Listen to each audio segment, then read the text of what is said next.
Hi friends, ఇది సన్కన్యూరు bird. నాకు తెలిసి ఎగ్జాక్ట్గా ఒక 30 days అయితే ఉంటుంది దీని ఏజ్. ఎందుకంటే నేను 15 daysకి తెచ్చా. 15 days నా దగ్గరికి వచ్చి అప్పుడు 15 days బర్డ్ అని చెప్పి ఇచ్చారు వాళ్ళు. 15 daysకి ఎంత ఇంప్రూవ్ అయింది అంటే మొత్తం ఒకసారి చూడండి. ఆల్మోస్ట్ రెక్కలు వచ్చేసినాయి. అలాగే రెక్కల మీద ఫెదర్ కూడా గ్రీన్ కలర్ ఫెదర్ వచ్చింది. ఒకసారి ఇలా చూడండి, గ్రీన్ కలర్ ఫెదర్. ఒకసారి ఉన్నాను, దీని పేరు బిట్టు అని పెట్టాం. నా దగ్గర 2 బర్డ్స్ ఉన్నాయి. ఇది చాలా బాగా వచ్చింది ఫెదర్ కూడా. అలాగే మొత్తం ఎల్లో ఆరెంజ్ షేడ్ కూడా వచ్చింది కింద మొత్తం.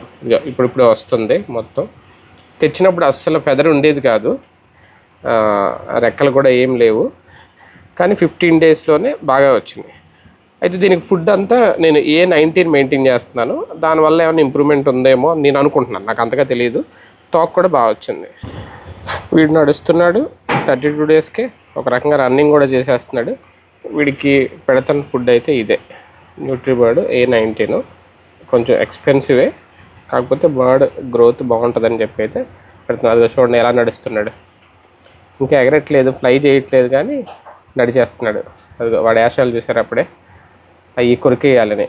బేసిక్గా బర్డ్స్ అంతే, కాకపోతే ఈ వేషాలన్నీ చాలా క్యూట్గా ఉంటాయి అన్నమాట. ఈ మధ్య ఎక్కువ సన్కన్యూర్ బర్డ్స్ ఎక్కువ పెంచుకుంటున్నారు చాలామంది. సన్కన్యూర్ ఇష్టం ఉన్నవాళ్ళు, బర్డ్ లవర్స్, ఈ వీడియోకి ఒక లైక్ చేయండి ప్లీజ్.